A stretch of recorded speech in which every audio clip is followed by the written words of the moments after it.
বন্ধুরা, আজকে আমি তোমাদের সঙ্গে শেয়ার করব পাপড়ি চাট সাজানোর রেসিপি। আর পাপড়ি চাট বানানোর রেসিপিটা আমি তোমাদের সঙ্গে আগের ভিডিওতেই শেয়ার করেছিলাম। তোমরা যারা দেখোনি তারা প্লিজ গিয়ে একবার দেখে আসতে পারো। আর এই পাপড়ি চাটটা কতটা টেস্টি আর কতটা ঘরোয়া জিনিস দিয়ে তৈরি করা যায়, কীভাবে সহজেই, সেটাই তোমাদেরকে দেখাতে চাই। তাই প্লিজ তোমরা স্কিপ না করে পুরো ভিডিওটা একবার একটু দেখে নাও। তো যাই হোক, আমি রিঙ্কি, আর রিঙ্কি রান্নাঘর প্রাণঘরেতে তোমাদেরকে আমন্ত্রণ। তো প্রথমেই দেখো, আমি পাপড়ি চাটগুলোকে আগে একটা প্লেটে সাজিয়ে নিচ্ছি। এক এক করে সবকটা প্লেটে আমি পাপড়ি চাটগুলো সাজিয়ে নিয়ে তারপরে যে সব উপকরণ দিয়ে আমি পাপড়ি চাটটাকে সাজাবো সেটা তোমাদের সঙ্গে শেয়ার করব। তো দেখো, আমার তো পাপড়ি চাটগুলো পরপর সব সাজানো হয়ে গেছে। আর এই দেখো, আমি নিয়ে চলে এসেছি কী কী জিনিস। সেগুলো হচ্ছে শসা, পেঁয়াজ, টমেটো, কাঁচা লঙ্কা, আর দিয়ে দেবো সেদ্ধ করা আলু। আলুটাকে আমি আগেই সেদ্ধ করে রেখেছিলাম এবং ছোটো ছোটো করে কেটে রেখেছিলাম। এবার এগুলোর মধ্যে দিয়ে দেবো একটু বিট লবণ। বিট লবণ দিলে নর্মাল লবণও দেওয়া যেতে পারে, তবে বিট লবণ দিলে টেস্টটা একটু ভালো হয়। আর দিয়ে দেবো আমি মশলা, যে মশলাটা অনেক সময় সবাই যেটা চাট মশলায় ব্যবহার করে থাকে, কিন্তু আমি এটা চাট মশলা নয়, ওই যে বললাম ঘরের জিনিস। তার জন্য প্রথমেই আমি এটাকে চাট মশলাটাকে বাড়িতেও বানানো যেতে পারে, তবে আমি আজকে চাট মশলা নয়, সামান্য জিরে আর শুকনো লঙ্কা দিয়ে একটা পেস্ট তৈরি করে নিয়ে সেই মশলাটাকে আমি এর সঙ্গে মাখিয়ে নিচ্ছি।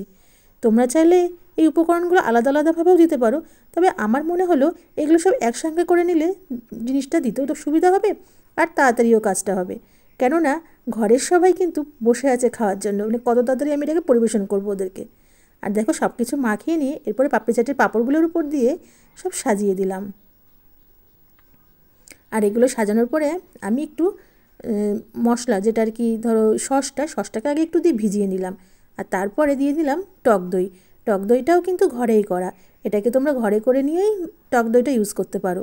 আর টক দইটাকে প্রথমে আমি একটু জল দিয়ে ফেটিয়ে একটু পাতলা করে নিয়েছি, এরপরে তারা দিতে সুবিধা হবে, আর একটু পাতলা করে নিলে জিনিসটাও ভালো লাগবে খেতে। তার জন্য এরপর দেখো, টক দইটা আমি উপর দিয়ে নিচ্ছি।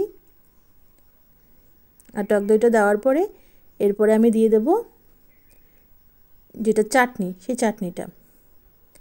আর এই চাটনিটা আমি তেঁতুল আর টমেটো আর মিষ্টি দিয়ে ফুটিয়ে আমি চাটনিটাকে তৈরি করেছি, টক ঝাল মিষ্টির চাটনি। তোমরা চাইলে টমেটো সসও ইউজ করতে পারো।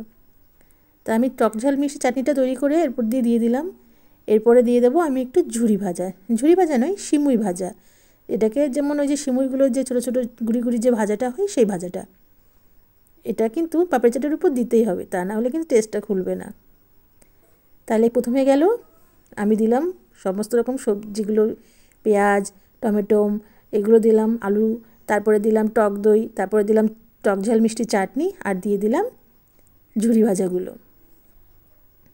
এরপরে আমি এর উপর দিয়ে দেবো একটু ধনেপাতা। ধনেপাতাটা তোমরা নাও দিতে পারো, তবে ধনেপাতাটা দিলেও খেতে খারাপ লাগে না, তাই উপর দিয়ে একটু ধনেপাতাটা সাজিয়ে দিচ্ছি। আর ব্যাস, এভাবে যদি তুমি পাপড়ি চাটটা তৈরি করো এরকম ঘরের জিনিস দিয়ে, সত্যি কথা বলতে দোকানের পাপড়ি চাটকেও হার মানিয়ে দেবে।